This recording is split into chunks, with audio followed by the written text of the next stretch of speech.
இயேசு கிறிஸ்துவின் பரிசுத்த நாமத்தில் உங்களை வாழ்த்துவதில் மிக்க மகிழ்ச்சி கொள்கிறேன். பரலோக தேவனின் அன்பு தேவஜனமே,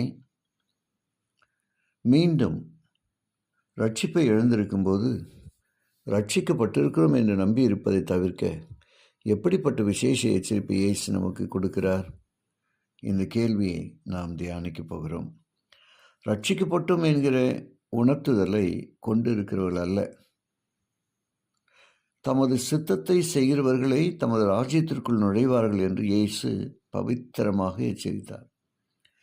ரட்சிப்பை குறித்த நிச்சயத்தை நாம் அனைவரும் வாஞ்சிக்கிறோம். இது தேவனிடமிருந்து வரும் உந்துதலே. எனினும் வாழ்க்கையில் எப்படிப்பட்ட மாற்றத்தையும் வெளிக்கொண்டு வராது பாவத்திலே தொடரும் போதும் ரட்சிப்பை குறித்து கொடுக்கப்படுகிற பொய் வாக்குறுதிகள் இன்றைக்கு கிறிஸ்துவ உலகத்தை அடித்து சென்று கொண்டிருக்கிறது. போதகர்கள் எச்சரிக்கப்படுகிறார்கள். ரட்சிக்கப்பட்டோம் என்கிற உணர்வை கொண்டிருந்து அதே சமயம் இயேசு கிறிஸ்துவினால் மெய்யாக மாற்றப்படாத மக்களால் அநேக ஆலய கட்டடங்கள் நிரம்பி இருக்கிறதை குறித்து முன்னணியில் இருக்கும் அநேக சபை தலைவர்கள் அதிர்ச்சி அடைகிறார்கள். அவர்களும் கூட அவருக்கு கீழ்ப்படிவதில்லை.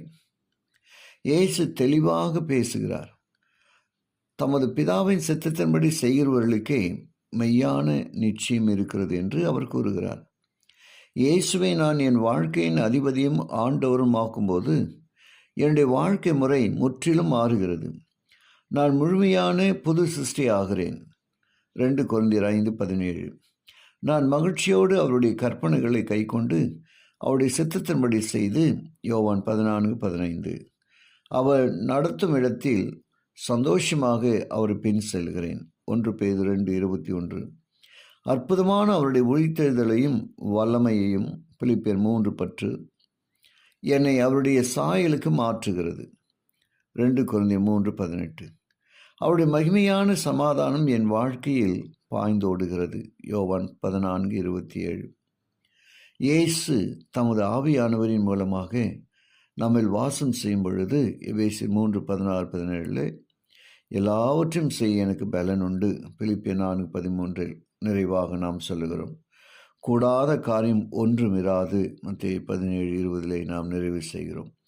அன்பான தேவஜனமே, அற்புதமான மெய் வாக்குறுதி போலி வாக்குறுதிக்கு எதிரானது என்பதை நாம் புரிந்து கொள்ள வேண்டும்.